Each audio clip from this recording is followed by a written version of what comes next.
Selamat datang kembali. Kali ini kita menyelami pertanyaan yang mungkin pernah terlintas di benak Anda. Mengapa kita tidak hidup selamanya? Pertanyaan fundamental ya. Iya kan?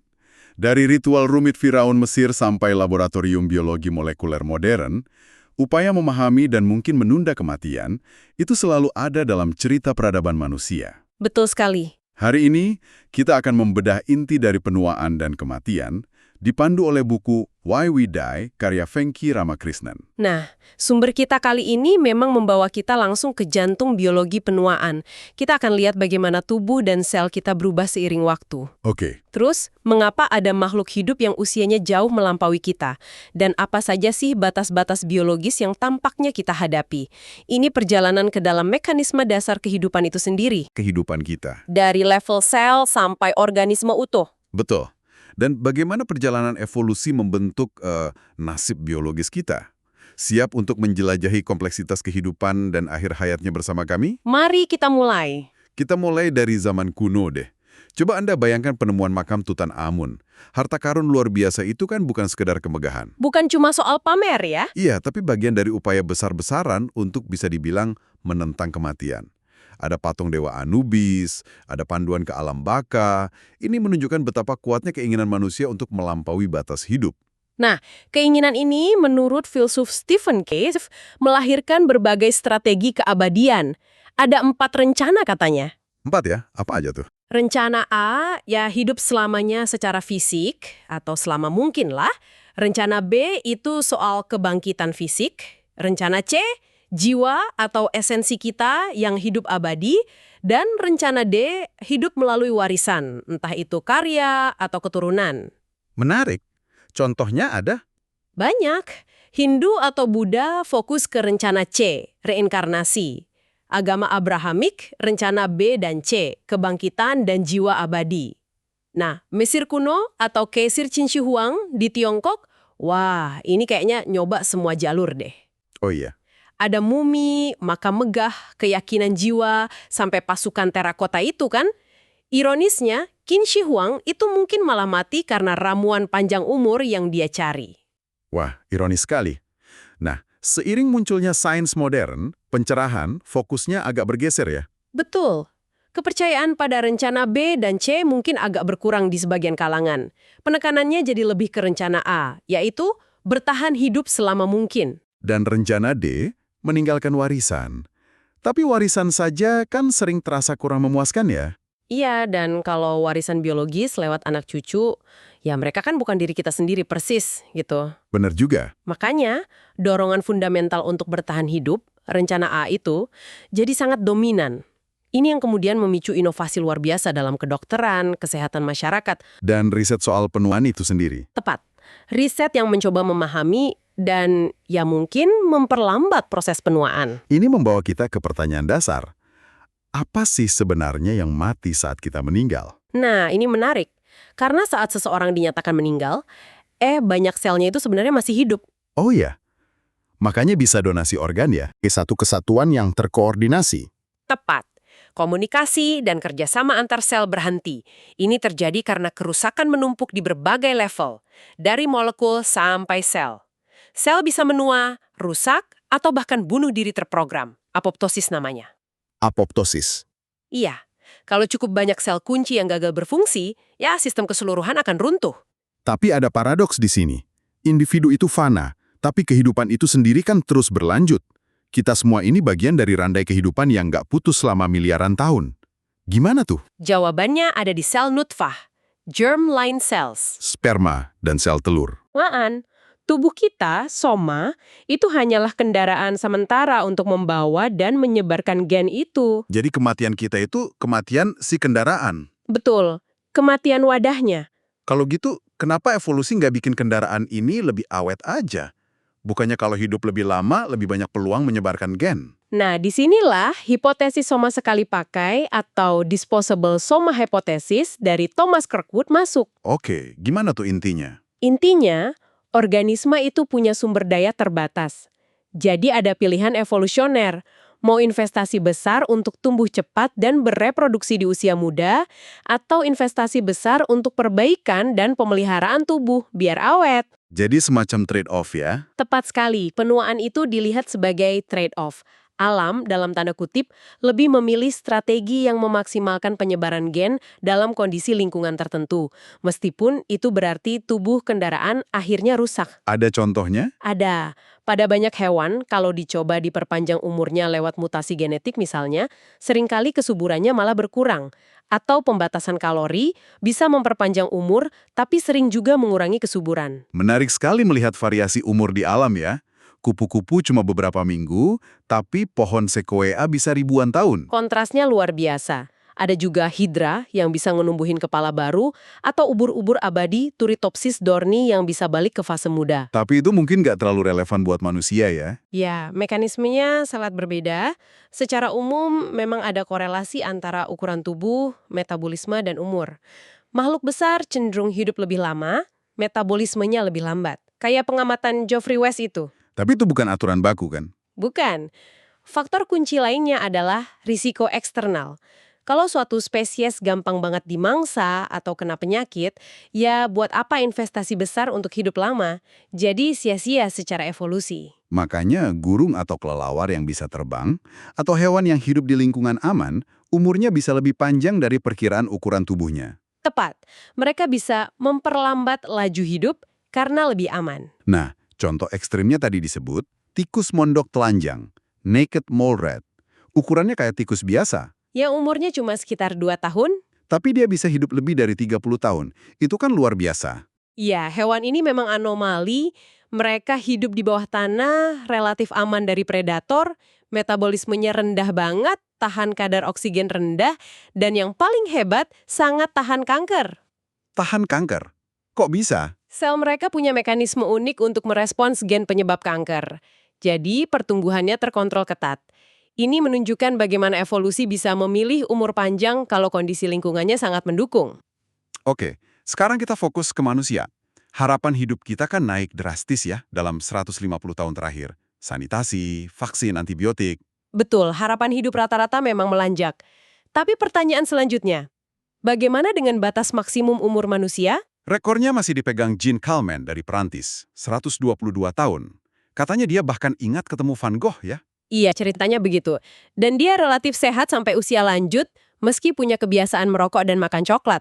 Pertanyaan besarnya, bisakah kita melampaui Calment? 122 itu batas absolut atau gimana? Nah, ini perdebatannya seru di kalangan ilmuwan.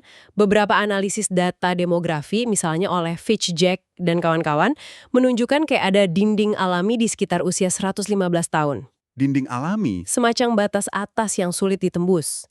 Tapi studi lain, misalnya di Italia pada kelompok usia 105 tahun ke atas, menemukan tingkat kematian mereka seolah melambat atau mendatar. Ini menyiratkan mungkin batas itu belum tercapai atau bisa digeser. Tapi secara statistik, mencapai usia jauh di atas 120 itu kan sangat langka ya. Kayak lempar koin belasan kali dan selalu sisi yang sama terus. Persis, sangat-sangat kecil kemungkinannya dengan biologi kita saat ini. Terus ada studi menarik soal orang-orang yang mencapai usia 100 tahun lebih, centenarian. Iya, dari Thomas Perls, studinya menunjukkan fenomena kompresi morbiditas. Kompresi morbiditas. Maksudnya gimana tuh? Maksudnya, para centenarian ini cenderung tetap sehat untuk waktu yang jauh lebih lama dibandingkan orang kebanyakan. Periode sakit atau penurunan kesehatannya itu seolah dimampatkan atau terkompresi di akhir-akhir usianya saja. Oh, jadi masa sehatnya lebih panjang. Betul. Nah, ini juga jadi inti dari taruhan terkenal antara ilmuwan Stephen Ostad dan Jay Olshansky. Taruhan soal apa? Apakah akan ada manusia yang hidup hari ini yang bisa mencapai usia 150 tahun pada tahun 2150 nanti? Wow, 150 tahun. Siapa yang optimis? Ostad yang optimis, dia bertaruh ya. Tapi bukan karena kemajuan medis biasa kayak vaksin atau antibiotik baru. Terus karena apa? Karena potensi terobosan dari riset penuaan itu sendiri.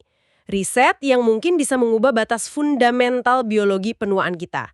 Keduanya setuju ada batas saat ini, tapi beda pendapat soal seberapa cepat kita bisa mengubah batas itu di masa depan. Oke, menarik sekali perdebatannya. Sekarang, mari kita masuk lebih dalam lagi ke mesin biologisnya. Kalau DNA itu program sel, kenapa program ini akhirnya gagal jalan terus? Pertanyaan bagus. DNA kita ini, meskipun cetak biru kehidupan, ternyata nggak statis. Dia terus-menerus mengalami kerusakan.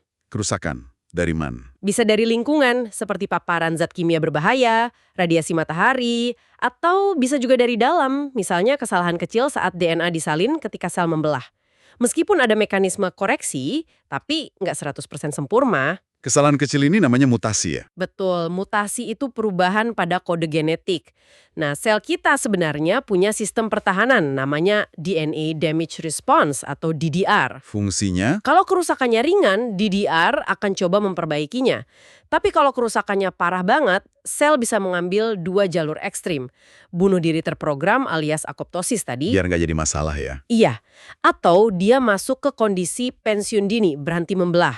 Namanya senescence. Senescence. Ironisnya, mekanisme DDR dan senescence ini yang melindungi kita dari kanker di usia muda, justru kalau menumpuk di usia tua malah ikut berkontribusi pada proses penuaan. Wah, jadi pedang bermata dua ya. Terus, ada masalah unik lagi di ujung kromosom kita kan, yang membatasi berapa kali sel bisa membelah. Ah iya, telomer. Ujung kromosom kita ini punya struktur pelindung namanya telomer. Fungsinya kayak ujung plastik di tali sepatu biar nggak berantakan. Oke. Nah, setiap kali sel membelah karena cara kerja mesin penyalinan DNA kita, telomer ini memendek sedikit. Ini disebut masalah replikasi ujung. Terus kalau sudah terlalu pendek? Kalau sudah terlalu pendek, sel akan dapat sinyal untuk berhenti membelah. Ini yang disebut batas Hayflick, ditemukan oleh Leonard Hayflick. Jadi pemendekan telomer ini salah satu jam molekuler penuaan sel. Ada nggak cara memperbaikinya? Ada enzim namanya telomerase yang bisa nambahin lagi ujung telomer itu.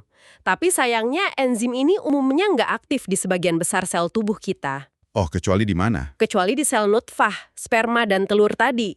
Makanya garis keturunannya abadi. Dan, nah ini penting, juga aktif di sel kanker. Itu salah satu alasan sel kanker bisa membelah terus-menerus. Wah, rumit ya. Jadi ada kerusakan DMA, ada pemendekan telomer, ada lagi faktor lain di level sel. Ada lapisan kontrol lain yang sangat penting, epigenetika. Epigenetika. Sering dengar istilah ini, maksudnya apa ya? Epigenetika itu artinya di atas genetika. Jadi, meskipun semua sel kita punya DNA atau genom yang sama persis, Iya kan? Sel kulit dan sel saraf, DNA-nya sama. betul. Tapi kenapa fungsinya beda? Karena program atau saklar gennya beda. Gen mana yang nyala atau aktif dan mana yang mati atau tidak aktif, itu diatur oleh epigenetika. Jadi kayak instruksi tambahan di atas kode DNA ya? Bisa dibilang begitu. Program ini melibatkan penanda kimia. Ada yang nempel langsung di DNA, namanya metilasi DNA. Ada juga yang nempel di protein histon, protein yang membungkus DNA kita. Penanda-penanda ini bisa berubah seiring waktu, termasuk seiring usia. Dan perubahan epigenetik ini bisa diukur. Bisa, bahkan ada yang namanya jam epigenetik, ditemukan oleh Steve Horvath. Dengan melihat pola metilasi DNA di sampel darah atau jaringan, kita bisa memprediksi usia biologis seseorang, kadang lebih akurat daripada usia kronologisnya. Wow, usia biologis beda sama usia di KTP ya? Bisa jadi, dan jam epigenetik ini juga berkorelasi dengan resiko penyakit terkait usia. Nah, yang revolusioner soal epigenetika ini kan penemuan Shinya Yamanaka ya, soal memprogram ulang sel. Tepat sekali. Yamanaka menunjukkan bahwa program epigenetik yang bikin sel jadi terspesialisasi, kayak sel kulit, itu ternyata bisa diriset. Dia menemukan 4 faktor transkripsi, 4 protein, yang kalau dimasukkan ke sel kulit dewasa, Bisa bikin sel itu balik lagi jadi kayak sel punca embrio yang pluripoten. betul. Namanya jadi IPS cells, Induced Pluripotent Stem Cells. Ini membuka kemungkinan luar biasa untuk terapi regeneratif dan juga riset penuaan. Seolah-olah kita bisa memutar balik jam seluler. Tapi ada risikonya juga kan? Pasti, memanipulasi epigenetika secara drastis itu nggak main-main. Salah satu faktor Yamanaka itu si Mike diketahui bisa memicu kanker. Jadi keamanannya masih jadi perhatian besar. Oke, jadi selain menjaga DNA dan programnya, sel juga harus bersih-bersih ya? Buang sampah protein yang rusak atau nggak kepake lagi. Harus. Sama kayak rumah kita, kalau sampah numpuk ya jadi nggak sehat. Sel juga gitu, protein bisa salah produksi, salah lipat, rusak kena radikal bebas, atau memang sudah selesai tugasnya. perlu dibuang. Gimana cara sel buang sampahnya? Ada dua sistem utama. Pertama, sistem ubiquitin proteasom. Ini buat sampah protein individual. Protein targetnya ditandai pakai molekul kecil namanya ubiquitin. Mesin raksasa namanya proteasome akan mencacah protein bertanda itu jadi asam amino lagi buat didaur ulang. Nah, aktivitas proteasome ini cenderung menurun seiring usia. Terus sistem kedua, Namanya otofagi, artinya makan diri sendiri. Ini buat sampah yang lebih besar, misalnya gumpalan protein atau organel sel yang udah rusak, kayak mitokondria tua. gimana cara kerjanya? Sel akan membentuk semacam kantong sampah dari membran autofagosum yang menelan targetnya. Terus kantong ini gabung sama lisosom, pusat daur ulang sel, isinya dicerna deh. Mekanisme detail autofagi ini baru terungkap jelas berkat Yoshinori Osumi yang dapat Nobel tahun 2016. Jadi autofagi ini penting banget ya? Sangat penting untuk perkembangan normal, buang patogen, respons terhadap stres kelaparan, dan tentu saja menjaga kebersihan sel dari sampah penuaan.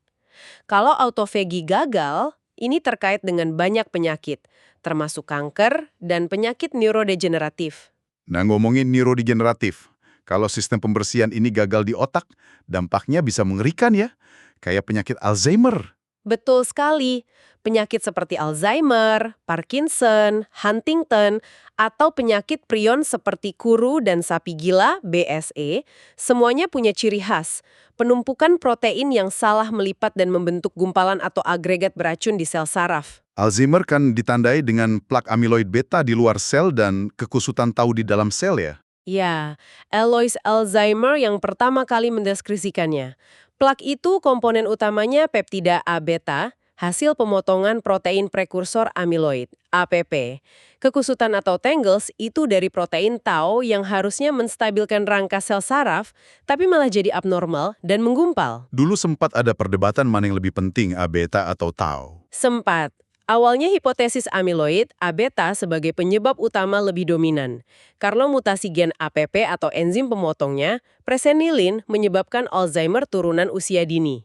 Tapi belakangan ditemukan juga mutasi gen tau pada jenis demensia lain, dan tau juga jelas berkontribusi pada kerusakan di Alzheimer. Terus ada ide menarik soal penyebarannya yang mirip prion? Nah, ini perkembangan penting.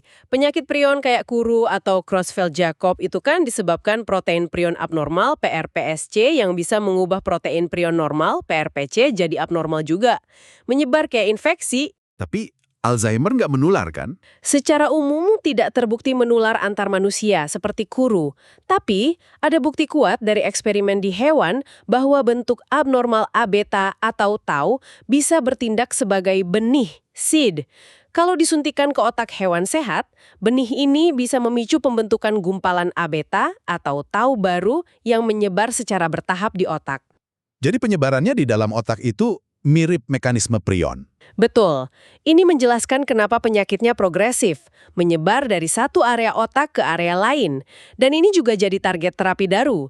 Beberapa antibodi yang menargetkan A-beta, seperti lecanemab, donanemab, sudah disetujui dan menunjukkan sedikit perlambatan penurunan kognitif, meski efeknya belum dramatis dan ada efek samping. Oke, jadi dengan semua mekanisme kerusakan dan penumpukan sampah ini, adakah cara kita untuk intervensi? Memperlambat laju penuaan.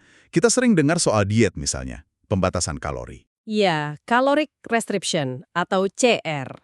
Ini salah satu intervensi yang paling konsisten menunjukkan efek memperpanjang umur dan menunda penyakit terkait usia pada berbagai hewan percobaan. Mulai dari ragi, cacing, lalat, tikus, sampai monyet. Caranya gimana? Dikurangin makannya gitu aja. Dikurangi asupan kalorinya sekitar 30-50%, tapi nutrisi penting lainnya tetap tercukupi. Jadi bukan kelaparan ya. Mekanismenya kompleks, tapi tampaknya melibatkan jalur penyinyalan seluler utama yang merasakan ketersediaan nutrisi. Jalur pensinyalan apa aja tuh? Ada beberapa yang utama. Pertama, jalur insulin IGF-1. Ditemukan awalnya di cacing C. elegans. Mutasi gen di jalur ini bisa bikin cacing hidup 2 kali lipat lebih lama dan lebih sehat. CR diketahui menurunkan kadar insulin dan IGF-1. Oke, terus? Kedua, jalur TOR, target of rapamycin. Rapamisin ini obat yang awalnya ditemukan di tanah Pulau Paskah. Ternyata rapamisin ini bisa memperpanjang umur banyak spesies hewan juga. Karena dia menghambat TOR yang tugasnya mendorong pertumbuhan sel saat nutrisi melimpah. Jadi rapamisin seolah menipu sel biar merasa lagi siar. Ada uji cobanya ke manusia. Belum banyak untuk anti penuaan secara umum, karena rapamisin punya efek samping imunosupresif, tapi ada studi menarik pada anjing peliharaan, Dog Aging Project, yang menguji rapamisin dosis rendah. Menarik. Ada jalur lain lagi? Ada jalur sirtuin. Gen sirtu pada ragi ditemukan bisa memperpanjang umur. Sirtuin ini enzim yang kerjanya butuh molekul NAD+, molekul penting dalam metabolisme energi. Ini yang menghubungkan sirtuin dengan CR, karena CR bisa meningkatkan kadar NAD+. Ini yang terkait sama resveratrol dari anggur merah itu bukan sih? Yang sempat heboh? Nah, iya. Sempat ada klaim besar dari David Sinclair bahwa resveratrol bisa mengaktifkan SIRT1, sirtuin versi manusia, dan meniru efek CR. Ini bikin hype besar, tapi bukti selanjutnya lebih rumit dan banyak perdebatan soal cara kerja resveratrol sebenarnya. Jadi meskipun ada harapan dari obat-obat peniru CR ini, Seperti rapamycin, mungkin metformin, obat diabetes yang lagi diuji untuk anti penuaan dalam studi TAME, atau aktivator sirtuin. cara paling terbukti saat ini untuk penuaan sehat masih yang klasik ya. Kelihatannya begitu. Pola makan seimbang, tidak berlebihan, mayoritas berbasis tumbuhan. Olahraga teratur, yang ternyata juga memicu respon adaptif positif di sel, hormesis, dan jangan lupa tidur yang cukup. Penting banget buat perbaikan selular. Oke, kita juga perlu bahas ekosistem penuaan di dalam tubuh. Komponen-komponen lain yang ikut berperan, misalnya mitokondria, si pembangkit listrik sel. Kenapa kita makin tua makin gampang capek ya? Nah, itu mungkin ada hubungannya sama mitokondria. Pembangkit energi sel kita ini punya asal-usul unik dari bakteri purba yang ditelan sel nenek moyang kita miliaran tahun lalu, teori endosimbiosis. Fungsinya menghasilkan ATP, mata uang energi sel. Dan performa mereka menurun seiring usia. Iya, mereka jadi kurang efisien, bentuknya bisa berubah, dan jumlahnya bisa berkurang. Dulu ada teori populer dari Denham Harman, teori radikal bebas penuaan. Oh iya, sering dengar soal antioksidan. Betul. Teorinya, proses produksi energi di mitokondria menghasilkan produk sampingan berupa spesies oksigen reaktif atau radikal bebas yang bisa merusak molekul di sekitarnya, termasuk DNA mitokondria itu sendiri. Ini dianggap memicu lingkaran setan penuaan. Tapi teori ini masih berlaku kuat. Popularitasnya menurun. Uji klinis besar dengan suplemen antioksidan dosis tinggi, vitamin E, C, beta-karoten, gagal menunjukkan manfaat signifikan untuk mencegah penyakit atau kematian. Bahkan ada yang menunjukkan sedikit peningkatan risiko. Bukti lain juga nggak selalu mendukung ROS sebagai penyebab utama penuaan. Jadi, apa yang salah dengan mitokondria seiring usia? Kerusakan pada DNA mitokondria itu sendiri, MTDN, tampaknya lebih krusial. Tikus yang direkayasa punya enzim replikasi MTDN yang gampang salah, tikus mutator, menunjukkan gejala penuaan dini yang parah meskipun level ROS-nya normal. Jadi menjaga kualitas MTDN itu penting. Gimana caranya? Ada proses pembersihan khusus mitokondria rusak, namanya mitophagy, bagian dari autophagy tadi. Dan ada seleksi ketat di sel nutfah untuk memastikan hanya mitokondria berkualitas baik yang diwariskan. Oke. Selain mitokondria, ada lagi komponen ekosistem penuaan, sel senescent tadi ya? Ya, sel senescent atau sel zombie. Sel yang berhenti membelah tapi nggak mati. Mereka ini menumpuk seiring usia dan jadi biang kerok. Kenapa jadi biang kerok? Karena mereka mengeluarkan banyak molekul sinyal proinflamasi dan perusak jaringan, yang disebut SESP, Senescence Associated Secretory Phenotype. Ini berkontribusi pada peradangan kronis tingkat rendah yang sering menyertai penuaan, kadang disebut inflammaging. Bisa dihilangkan nggak sel senescent ini? Nah, ini area riset yang lagi panas, obat yang bisa secara selektif membunuh sel senescent, namanya senolytic, sedang dikembangkan dan diuji coba. Pada tikus, menghilangkan sel senescent terbukti bisa menunda penyakit terkait usia dan memperpanjang umur sehat. Uji coba pada manusia sedang berjalan untuk kondisi tertentu. Wah, potensial ya. Lalu ada sel punca. sumber regenerasi jaringan kita. Betul, sel punca ini penting untuk memperbaiki dan mengganti sel-sel yang rusak atau mati di jaringan, seperti kulit, usus, darah. Tapi kemampuan regenerasi ini menurun drastis seiring usia.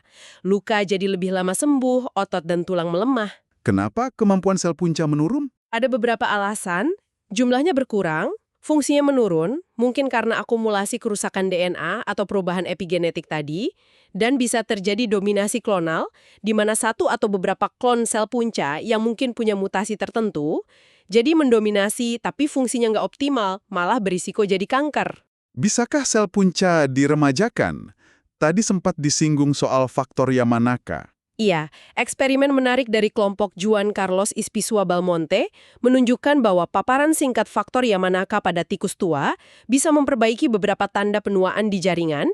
Kelompok David Sinclair juga menggunakan 3 faktor Yamanaka untuk meregenerasi saraf optik dan meremajakan penglihatan pada tikus tua, disertai pembalikan jam epigenetik. Ini yang bikin heboh perusahaan kayak Altos Labs ya? Betul. Mereka merekrut banyak peneliti top di bidang ini, termasuk Yamanaka dan Belmonte.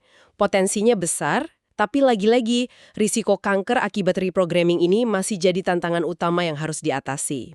Terakhir soal ekosistem, darah. Ada eksperimen aneh namanya parabiosis. Ah iya, parabiosis. Ini eksperimen klasik sebenarnya, dari tahun 1950-an, tapi booming lagi di tahun 2000-an. Idenya menyambungkan sistem sirkulasi darah antara hewan tua dan hewan muda. Hasilnya gimana? Hasilnya cukup mencengangkan pada tikus. Darah dari tikus muda terbukti bisa meremajakan berbagai jaringan pada tikus tua, seperti otot, hati, bahkan otak. Sebaliknya, darah dari tikus tua bisa mempercepat penuaan pada tikus muda. Ini yang memicu hype darah vampir itu ya? Ada perusahaan yang nawarin transfusi plasma darah muda. Iya, sempat ada perusahaan seperti Ambrosia yang menawarkan itu dengan harga mahal.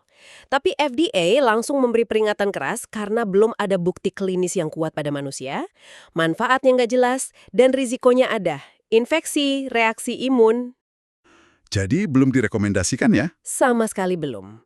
Riset sekarang lebih fokus untuk mengidentifikasi faktor-faktor spesifik dalam darah muda yang punya efek meremajakan, seperti GDF11, meski ini juga kontroversial, atau faktor dalam darah tua yang memperburuk penuaan. Ada juga temuan bahwa faktor dalam darah yang dipicu olahraga bisa punya efek baik. Oke, jadi banyak sekali ya riset yang berjalan. Melihat semua potensi ini, kita sampai pada pertanyaan besar tentang masa depan dan etika. Ada ide-ide yang kedengarannya kayak fiksi ilmiah. Seperti cryonics, ya, pembekuan tubuh atau otak setelah meninggal dengan harapan bisa dihidupkan lagi di masa depan pakai teknologi canggih. Iya.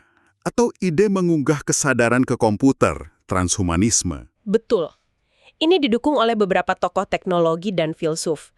Tantangannya tentu saja luar biasa besar, baik secara teknis maupun etis. Gimana cara menyimpan struktur otak dengan sempurna? Apa kesadaran itu cuma soal sirkuit? Gimana hubungan otak dan tubuh? Ada juga pendekatan yang lebih biologis, tapi tetap ambisius. Kayak dari Aubrey de Grey dengan Sense Foundation-nya. Ya, De Grey mengusulkan pendekatan rekayasa untuk memperbaiki 7 jenis kerusakan seluler dan molekuler yang dianggap sebagai akar penuaan. Pendekatannya cukup kontroversial di kalangan gerontolog mainstream, tapi dia punya pengikut setia. Industri anti penuaan sendiri kan sekarang besar sekali ya. Sangat besar. Ratusan perusahaan. Miliaran dolar investasi. Tapi penting untuk membedakan antara klaim bombastis dan riset ilmiah yang serius. Banyak suplemen atau terapi anti penuaan di pasaran yang buktinya sangat lemah atau tidak ada. Apa saja area riset yang dianggap paling menjanjikan saat ini oleh komunitas ilmiah? Tadi sudah disinggung beberapa. Senolytik membunuh sel senesen. Reprogramming sel parsial meremajakan sel tanpa jadi kanker.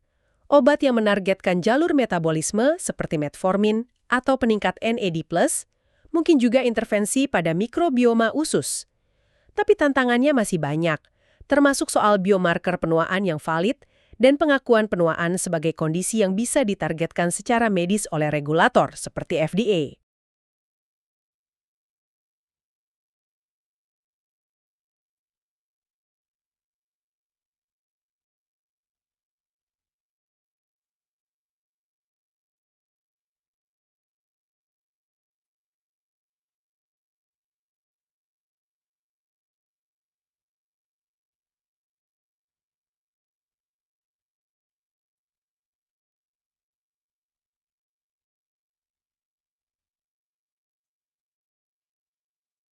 Sangat besar, ratusan perusahaan, miliaran dolar investasi. Tapi penting untuk membedakan antara klaim bombastis dan riset ilmiah yang serius. Banyak suplemen atau terapi anti penuaan di pasaran yang buktinya sangat lemah atau tidak ada.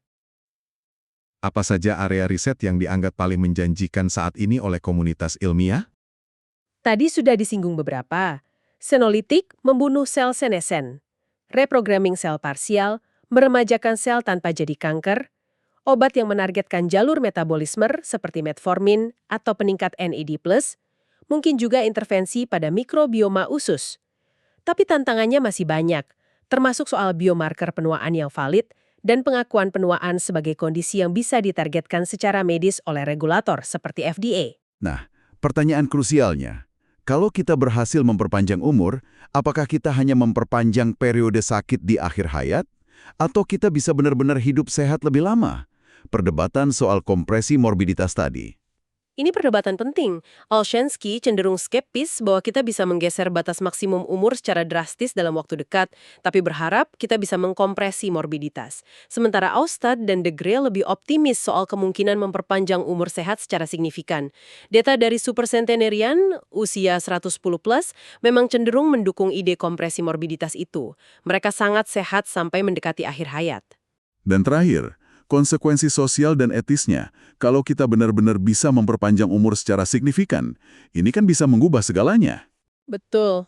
Pertanyaan etisnya sangat banyak dan kompleks. Pertama, soal keadilan akses. Siapa yang bakal bisa menikmati perpanjangan umur ini? Akankah ini memperlebar jurang ketidaksetaraan antara si kaya dan si miskin, si panjang umur dan yang lain? Lalu soal dunia kerja, pensiun umur berapa? Apakah semua orang mau atau bisa bekerja lebih lama? Bagaimana dengan kesempatan untuk generasi muda? Ini isu keadilan antar generasi. Belum lagi soal potensi krisis populasi jika kematian berkurang drastis. Dan pertanyaan yang paling filosofis, apakah hidup yang terlalu panjang akan kehilangan maknanya? Apakah keterbatasan hidup justru yang memberi nilai pada waktu kita? Survei publik soal ini bagaimana? Khawatir soal ide perpanjangan umur radikal. Banyak yang khawatir soal isu akses, sumber daya, dan apakah itu alami. Makanya penting sekali bagi industri dan peneliti di bidang ini untuk benar-benar memikirkan dampak sosial dan etisnya secara mendalam. Bukan cuma mengejar teknologi atau keuntungan semata. Mungkin kita perlu ingat perspektif bahwa kita ini bagian dari siklus kehidupan yang lebih besar. Wah, kita sudah menjelajahi lanskap yang sangat luas ya hari ini. Dari mitos kuno, detail molekuler penuaan yang rumit, sampai tantangan etis di masa depan. Jelas sekali bahwa penuaan itu bukan satu proses tunggal yang bisa diatasi dengan satu solusi ajaib. Ini adalah hasil interaksi kompleks dari banyak faktor biologis yang terakumulasi seiring berjalannya waktu. Memahaminya secara utuh masih jadi salah satu tantangan terbesar sains modern. Jadi, sebagai penutup, ini mungkin pertanyaan untuk Anda renungkan. Hasrat untuk menaklukkan kematian telah mendorong peradaban manusia. Dari piramida megah hingga laboratorium super canggih. Jika suatu saat nanti kita benar-benar berhasil memanipulasi proses penuaan secara signifikan, bagaimana hal itu akan mengubah bukan hanya berapa lama kita hidup, tapi juga pemahaman kita tentang apa artinya menjadi manusia dalam narasi besar kehidupan yang terus berlanjut ini. Pertanyaan yang bagus untuk direnungkan. Sampai jumpa di pembahasan mendalam berikutnya.